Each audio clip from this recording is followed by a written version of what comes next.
Hello guys, तो आज के इस वीडियो में हम एक और नया स्ट्रक्चर कवर करने वाले हैं जो कि बहुत ही इंटरेस्टिंग होने वाला है। और इस तरह की बातें हम ज़्यादातर अपनी डेली लाइफ में बोलते ही हैं, तो इनको हम इंग्लिश में कैसे क्रिएट किए हैं जानेंगे आज के इस वीडियो में। Hope you watch this video till the end. So let's begin. तो पहले समझ लेते हैं सेंटेंस कैसे है, किस टाइप से हमें बनाना है। तो फर्स्ट सेंटेंस है हमारा, यह है अजीब इत्तेफाक है कि तुम फिर से मिल गए, यानी इत्तेफाक से तुम फिर से मिल गए। इस तरह से हम बोलते हैं, यह है अजीब इत्तेफाक है कि तुम बार बार यहाँ आए हो, यानी इत्तेफाक की बात है, तुम बार बार यहीं पर आ जाते हो, कई बार यहाँ पर आ चुके हो।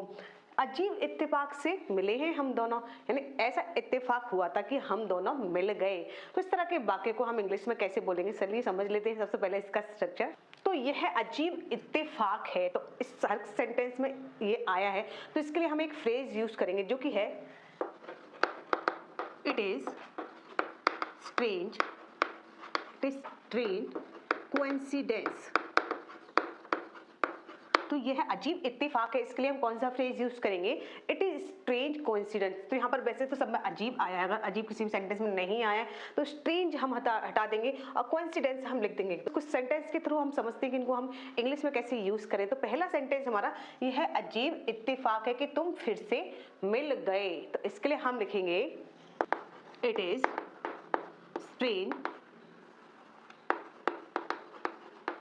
Strange coincidence.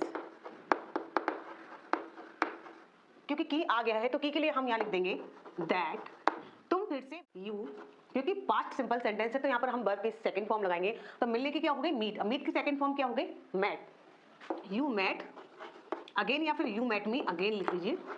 तो मुझे फिर से मिल गए या फिर तुम फिर से मिल गए। तो सेंटेंस क्या बन गया हमारा, it is strange coincidence that you met again, यानी इत्तेफाक की, अजीब इत्तेफाक की बात है कि तुम फिर से मिल गए। नाम यह है अजीब इत्तेफाक है कि तुम बार बार यहाँ आए हो। तो इसके लिए हम लिखेंगे इट इज स्ट्रेंज कोइंसिडेंस। के लिए हम लिख देंगे यहाँ पर दैट तुम बार बार यहाँ आए हो। You have come here again and again.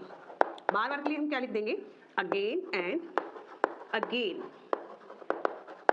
तो सेंटेंस क्या बन गया guys, it is strange coincidence that you have come here again and again. Now next sentence is अजीब इत्तेफाक से मिले हैं हम दोनों। तो इसके लिए हम लिखेंगे वी बोथ, हम दोनों के लिए हम क्या लिखेंगे, वी बोथ मिले हैं हम दोनों, met by a strange coincidence. English क्या बन गई इसकी, we both met by strange coincidence, यानी अजीब इत्तेफाक से मिले हैं हम दोनों। नाउ नेक्स्ट सेंटेंस इज अजीब इत्तेफाक है तुम्हारी शक्ल का एक और है। अक्सर हम बोलते हैं ना कि मैंने तुम्हारी जैसी शक्ल का एक और इंसान देखा। तो अक्सर होता है कि हमारे एक सी शक्ल के बहुत सारे लोग होते हैं और अक्सर हमें वो दिख जाते हैं, तो इत्तेफाक ही होता है ये। इसके लिए हम लिखेंगे it is strange coincidence. Strange coincidence, अजीब इत्तेफाक है तुम्हारी शक्ल का एक और है। देयर इज अनदर पर्सन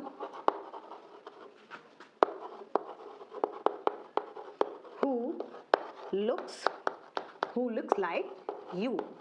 आपके जैसा, इसके लिए हम क्या लिख दिया, who looks like you. Sentence क्या बन गया guys, it is strange coincidence there is another person who looks like you. ऐसा व्यक्ति मैंने देखा वो जो सेम टू सेम तुम्हारी तरह या तुम्हारा हम शक्ल है। इत्तेफाक की बात है कि तुम्हारे जैसा एक और है। नाउ लास्ट सेंटेंस इज इत्तेफाक से हम कभी बिछड़ गए थे, यानी इत्तेफाक से ऐसा हुआ था कि हम दोनों कभी बिछड़ गए थे और आज फिर से मिल गए हैं। तो इस सेंटेंस की इंग्लिश क्या होगी, इसका जवाब आप दीजिए कमेंट सेक्शन में कमेंट करके। तो स्क्रीनशॉट अगर आप लेना चाहते हैं तो ले सकते हैं। So I hope you like this video. If you like this video, please like and share this video. Or don't forget to like, subscribe and follow my channel. So let's meet in the next video with a new structure.